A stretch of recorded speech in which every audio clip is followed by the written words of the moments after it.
నమస్తే అండి. ఇప్పుడు మనం పిల్లల్లో 2 రకాల ప్రధానంగా 2 రకాల సమస్యలు చూస్తుంటాం. ఒకటి చిల్డ్రన్‌లో స్కూల్ గోయింగ్ చిల్డ్రన్‌లో గానీ, కాలేజీ వెళ్ళే పిల్లల్లో గానీ ప్రధానంగా 2. ఒకటేంటంటే ఒబేస్‌గా ఉంటారు. అంటే వాళ్ళ హైట్‌కు, వాళ్ళ ఏజ్‌కు తగ్గ వెయిట్ కన్నా ఎక్కువుంటుంది. ఓవర్ వెయిట్ అంటాం. అది పట్టణాల్లో మనం బాగా చూస్తాం. ఎందుకంటే ఇక్కడ ఉన్నటువంటి పిల్లల లోపల అన్ని అవైలబిలిటీ, ఫుడ్ అవైలబిలిటీ గానీ, తర్వాత ఫిజికల్ యాక్టివిటీ చాలా తక్కువగా ఉంటుంది కాబట్టి సాధారణంగా మంచిగా ఎక్కువ బొద్దుగా అలా కనిపిస్తారు. ఇది ఒబేస్‌లో ఉంటారు. ఇదొక సమస్య. ఇప్పుడు మనం డిస్కస్ చేసేది ఏంటంటే కొంతమంది పిల్లల్లో అలా ఇట్లా పొడుగ్గా పెరుగుతారు. హైట్ ఉంటారు. కానీ ఆ హైట్‌కి తగ్గ వెయిట్ ఉండరు. Under weight. అంటే దాన్నేమంటామంటే చాలా సన్నగా పొడుగ్గా అయిపోతారు. కానీ ఉండాల్సినంత ఈ ఫిజిక్ ఉండదు. దీన్నేమంటామంటే అండర్ వెయిట్ అంటాం. ఈ 2 సమస్యలు నిజానికి. ఈ సమస్య ముఖ్యంగా గ్రామీణ ప్రాంతాల్లో కనిపిస్తుంది మనకు. చాలా వరకు. అంటే ఇక్కడ పట్టణాల్లో ఒకరిద్దరు ఉండొచ్చు. అలాగే గ్రామీణ ప్రాంతాల్లో బొద్దుగా ఉన్న ఒకరిద్దరు పిల్లలు ఉండొచ్చు. పర్సెంటేజ్ ప్రకారం చూస్తే గ్రామీణ ప్రాంతాల్లో ఈ లీన్‌గా ఉంటారు. వాళ్ళలో ఏంటంటే అండర్ వెయిట్ ఉంటారు పిల్లలు. నిజంగా అండర్ వెయిట్ అంటే మరీ చాలా అండర్ వెయిట్ ఉంటారు. మాల్ న్యూట్రిషన్, సరైన పోషకాలు మేజర్ కారణం ఏంటంటే మాల్ న్యూట్రిషనే. సరైన పోషకాలు అందకపోవడం వల్ల తినాల్సినంత సంతులిత ఆహారం, బ్యాలెన్స్డ్ డయట్ అంటాం. అది తినకపోవడం వల్ల దానికి 2 రకాలు. అది ఎందుకు చేయడం లేదంటే, ఒకటి అక్కడ అవైలబిలిటీ, లభ్యతనే ఉండకపోవచ్చు. ఎందుకంటే మనకి ఇప్పటికి కూడా చాలా పర్సంటేజ్ ప్రకారం చూసినా చాలామంది మన పిల్లలకి సరైన పోషకాహారం అయితే దొరకడం లేదు. ఇది నిజం. గ్రామీణ ప్రాంతాల్లోని జనం ఇంకా ఎక్కువ ఉన్నారు. అక్కడ అనుకున్నంత లభ్యత లేదు. దాన్ని పెంచాల్సిన అవసరం ఉంది. It is a social concern అది అందరూ ఆలోచించాల్సింది ఒక పెద్ద విషయమైతే ఉంది. సో అది అందకపోవడం. రెండోది ఏంటంటే, ఒకవేళ గ్రామీణ ప్రాంతాల్లో కూడా స్తోమత ఉన్నా కూడా, ఆహారం అందుబాటులో ఉన్నా కూడా, సంతులిత ఆహారం అంటే ఏమిటి, దాన్ని ఎలా తినాలి, ఏమేమి తింటే పిల్లల లోపల ఆల్రౌండ్ డెవలప్మెంట్ వస్తుంది, అంటే ఫిజికల్గా, మెంటల్గా, ఆ ఏజ్ తగ్గట్టు మంచి స్ట్రక్చర్ వస్తుంది అనే ఆ అవగాహన కూడా అంత ప్రాపర్గా ఉండడం లేదు. సిటీల్లో ఉంది. సిటీల్లో కొంతవరకు అనేక అవేర్నెస్ మాధ్యమాల ద్వారా మా పిల్లలు ఇప్పటి నుంచే వాళ్ళ బ్రెయిన్ పవర్ పెరగాలని, వాళ్ళ హైట్ రావాలని, బోన్ బాగుండాలని, వాళ్ళ ఐఏఎస్, ఐపీఎస్లు కావాలని చాలా వరకు చిన్నప్పటి నుంచే పేరెంట్స్ తీసుకుంటున్నారు. దానికి తగ్గట్టే ఇక్కడ కొంత availability of food and all that ఉన్నాయి. కానీ అక్కడ విలేజెస్కి వెళ్ళినప్పుడు మేజర్గా ఏంటంటే, ఇప్పుడు ప్రధాన సమస్య ఇది తినండి, ఇన్ని జ్యూస్ తాగండి, గంటకో జ్యూస్ తాగండి, లేకపోతే వాల్నట్స్ తినండి, డ్రై ఫ్రూట్స్ తినండి, ఇంపోర్టెడ్ ఫ్రూట్స్ తినండి, ఇవన్నీ చెప్తున్నాం మనం కరెక్టే. కానీ ఎవరి కోసం చెప్తున్నాం? చాలామంది ప్రజలకు ఇప్పటికి కూడా గ్రామీణ ప్రాంతాల్లో అసలు ఆహారం లభ్యతనే లేదు. అందుకని ఈ సమస్య వస్తుంది. ఏ సమస్య? Under weight. వాళ్ళు చాలా లీన్‌గా తయారవుతున్నారు, బలహీనంగా ఉంటున్నారు. వాళ్ళు శారీరకంగా, మానసికంగా కూడా అంతా sound mind in a sound body అంటాం. సౌండ్ బాడీ సౌండ్‌గా లేదక్కడ. మంచి ఆరోగ్యంగా శరీరం లేకపోతే మనస్సు కూడా ఆరోగ్యంగా ఉండదు. అందుకనే ఐక్యూ తక్కువగా ఉంటుంది, కాన్సంట్రేషన్ తక్కువగా ఉంటుంది, మార్కులు తక్కువ వస్తాయి, ఎక్కువ వర్క్ చేయలేరు. అందువల్ల వాళ్ళకి ఎలా పెరగాలి మరి ఇది? ఈ అంటే అంటే బేసిక్‌గా ఆహారం ఈజ్ ద ఫస్ట్ ప్రయారిటీ. ఆహారాన్ని ఎలా ఇవ్వాలి? బ్యాలెన్స్డ్ డైట్ అంటే ఏంటి? బ్యాలెన్స్డ్ డైట్ అంటే ఏంటి? మేజర్ మనం గుర్తుపెట్టుకోవాల్సింది, అవేర్నెస్ తీసుకురావాల్సింది ఏంటంటే, మన 5 రకాల పద్ధతులు చెప్తారు. ఒకటి, ఆహారం ఉండాల్సినవి ఏంటంటే ముందు కార్బోహైడ్రేట్స్,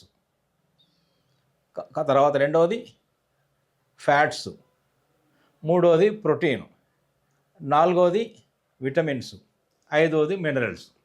సో ఇవన్నీ కూడా బ్యాలెన్స్డ్గా ఉన్నప్పుడు, మళ్ళీ 5 ఎలిమెంట్స్ కింద చెప్పొచ్చు వీటిని.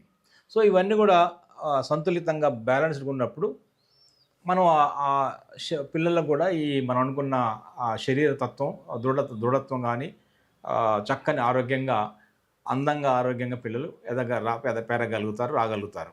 కానీ అది చేయలేకపోతున్నామంటే వాళ్ళకు కొంత ఇటు అందుబాటులో లేదా ఒక ఆస్పెక్టు ఉన్నా కూడా ఈ విజ్ఞానం లేకపోవడం వల్ల రెండో కారణం వల్ల కూడా వాళ్ళు సరైన ఆహారాన్ని పిల్లలకి ఇవ్వలేకపోతున్నారు. ఈ విషయంలో మనం చూడాలి. ఇక పిల్లల్లో ఇందాక అనుకున్నాం, అది ఆక్యుప్రెషర్ పాయింట్ చెప్పొచ్చు.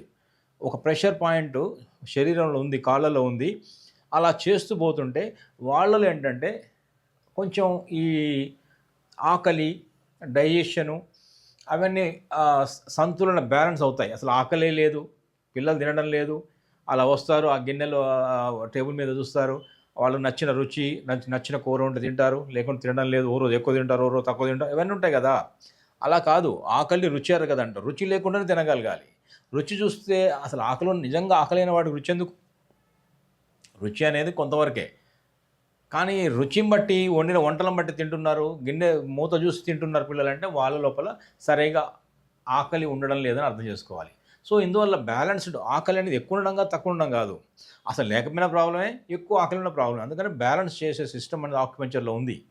ఆకలిని బ్యాలెన్స్ చేస్తుంది, డైజెషన్ పెంచుతుంది, అట్లాగే వాళ్ళ లోపల ఎనర్జీని పెంచుతుంది, రక్త ప్రసరణ పెంచుతుంది. అందువల్ల ఈ బ్యాలెన్స్డ్ డైట్ కనుక ఇస్తూ కొంతవరకు ఈ ఆక్యుపెంచర్ పాయింట్ చేసుకోవచ్చు. అది ఎక్కడుందంటే కాళ్ళలో ఉంది. ఇది చూడండి, ఇప్పుడు ఈ కాళ్ళు ఇది చూసారు కదా, ఇది స్ప్లీన్ మెరిడియన్. స్ప్లీన్ అనే మెరిడియన్లో ఉంది.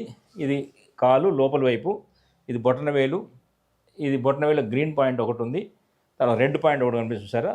అంటే ఈ బొటనవేలు, కాలు బొటనవేలు అంటే బిగ్ టోని ఇలా క్లోజ్ మడిచినప్పుడు, కొంచెం వంచినప్పుడు ఒక ఫోల్డ్ వస్తుంది. ఆ ఫోల్డ్ లోపల ఈ బ్లాక్ వైట్ పోర్షన్లో ఉంటుంది. ఇది SP2 అనే పాయింట్, స్ప్లీన్ మెరిడియన్లో point number 2. It's a fire point. ఇది కనుక పిల్లల్లో కాళ్ళల్లో బొటనవేలు పట్టుకొని కాళ్ళల్లో ఆ పాయింట్ దగ్గర మెల్లగా ఒక 60 సార్లు ఇలా ఇలా ఇలా ఇలా చేయండి. 2 కాళ్ళలో చేయండి. 2 కాళ్ళు ఉంటే 2 బొటనవేలుకు SP2 పాయింట్ కనుక చేసినట్టయితే ఖచ్చితంగా ఈ పొట్టకు సంబంధించిన సమస్యలు, ఈ తర్వాత జీర్ణ వ్యవస్థకు సంబంధించిన సమస్యలు, రక్త వృద్ధికి సంబంధించిన సమస్యలు, రక్త ప్రసరణకు సంబంధించిన సమస్యలు, ఈ మజిల్ గ్రోత్కు సంబంధించిన సమస్యలు, ఆకలి డైజెషన్ సంబంధించిన సమస్యలు, మోషన్ సంబంధించిన సమస్యలు, మానసిక సంబంధించిన స్టెబిలిటీ, ఇవన్నీ కూడా వస్తాయి పిల్లల్లో. మనం ఆల్రౌండ్ డెవలప్మెంట్ చూడగలుగుతాం. అయితే ఇప్పుడు ఏంటంటే మనం ఇప్పుడు ఊళ్ళల్లో ఎందుకు జరుగుతుందంటే మేజర్గా ఈ ప్రాబ్లం గ్రామీణ ప్రాంతాలు ఏంటంటే అన్నం ఒకటి తింటున్నారు మేజర్గా. ఇప్పుడు మనకేంటంటే బియ్యం అందుబాటులో వస్తున్నాయి, రేషన్ బియ్యం కానీ, బియ్యం వరి పండుతుంది, ఆ అన్నాన్ని తింటున్నారు. అన్నం ఒకటే తినడం వల్ల కార్బోహైడ్రేట్స్ అందుతున్నాయి, కార్బోహైడ్రేట్స్ తింటున్నారు. ఇక అది కూడా తినని వాళ్ళు చాలామంది ఉన్నారు, కార్బోహైడ్రేట్స్ కూడా సరిగా అందని వాళ్ళు చాలామంది ఉన్నారు. ఏమైనా సరే ఒకే రకమైన ఆహార పదార్థం తినడం వల్ల కూడా మనకు అనారోగ్య సమస్యలు వస్తున్నాయి. అంతే. అందువల్ల బ్యాలెన్స్డ్ డైట్ కాదు ఇది, సంతులన ఆహారం కాదు ఇది. బ్యాలెన్స్ లేదు, ఇంట్లో ఇంబ్యాలెన్స్ అయిపోయింది. ఒక్కటే ఉంది, కార్బోహైడ్రేట్సే ఉన్నాయి, షుగర్సే ఉన్నాయి, బియ్యం అన్నం మాత్రమే ఉంది. ఏం కావాలి దీనికి? కూర, దాంతోపాటు ప్రోటీన్లు అంటే మనకు తెలుసు, పప్పులన్నీ ప్రోటీన్లే, నాన్ వెజ్ అంతా ప్రోటీనే.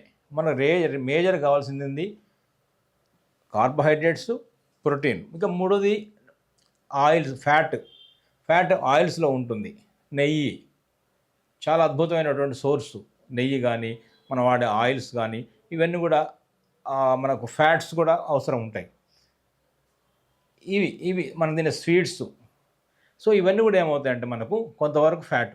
ఇకపోతే ఆకుకూరల్లో, కూరగాయల్లో మనకు రోజు సీజనల్ ఫ్రూట్స్, మనము ఇంపోర్టెడ్ ఆవకాడో పండు తినక్కర్లే, ఇక్కడ జామ పండు చాలు. యాపిల్ పండు తినక్కర్లే, మనకి ఇక్కడ జామ పండు కానీ, పప్పాయ కానీ, లోకల్గా ఉన్న సీజనల్ ఫ్రూట్స్ తిన్నా కూడా మన వాళ్ళు అంటే కాస్ట్లీ పండ్లు తింటే తొందరగా ఆరోగ్యం వస్తుందనే ముందు ఆ ఆలోచనలోకి వెళ్ళి మనం బయటపడాలి. యాపిల్ కన్నా జామ పండు చాలా గొప్పది, బనానా చాలా మంచిది, మన ఆవకాడో లాంటి ఇంపోర్టెడ్ ఫ్రూట్స్ కన్నా కూడా మన పప్పాయ చాలా మంచిది. ఇంతెందుకు లెమన్ చాలా మంచిది, అనార్, దానిమ్మ పండు లోకల్ దొరుకుతాయి, ఇవన్నీ చాలా మంచివి. ఇవన్నీ కూడా మన లోకల్గా అవైలబుల్ ఉన్నాయి. మన పిల్లలకు ఇవ్వాలన్న ఆలోచన రావాలి, వాళ్ళకి ఇవ్వాలి. ఆలోచన ఒకటే కాదు, ఇంప్లిమెంట్ చేయాలి. మనం ఇతరత్ర అనేక ఖర్చు పెడుతున్నాం. చదువుకు, విద్యకు, తర్వాత ఈ వైద్యానికి అనేక రకాల ఖర్చు పెడుతున్నాం. అట్లా ఆహారాన్ని కూడా మనకు ఫోకస్ పెట్టాలి. ఆ ఏజ్లో కనుక ఇచ్చినట్టయితే తప్పకుండా ఈ అండర్ వెయిట్, మాల్ న్యూట్రిషను, ఆ పోషకాహార లోపం అనే సమస్య నుంచి బయటపడతారు. పిల్లలు చక్కగా అన్ని రకాలుగా ఇటు మానసికంగా, బౌద్ధికంగా, ఈ శారీరకంగా మంచి సంతులనంగా, బ్యాలెన్స్డ్గా గ్రోత్ వస్తుంది. ఆల్రౌండ్ డెవలప్మెంట్ సాధ్యమవుతుంది. మనం రేపటి భారతదేశం మన నెక్స్ట్ జనరేషనే కదా, యంగ్ ఇండియా, వాళ్ళను చక్కని పౌరుల్ని మనం చూడగలుగుతాము. నమస్తే.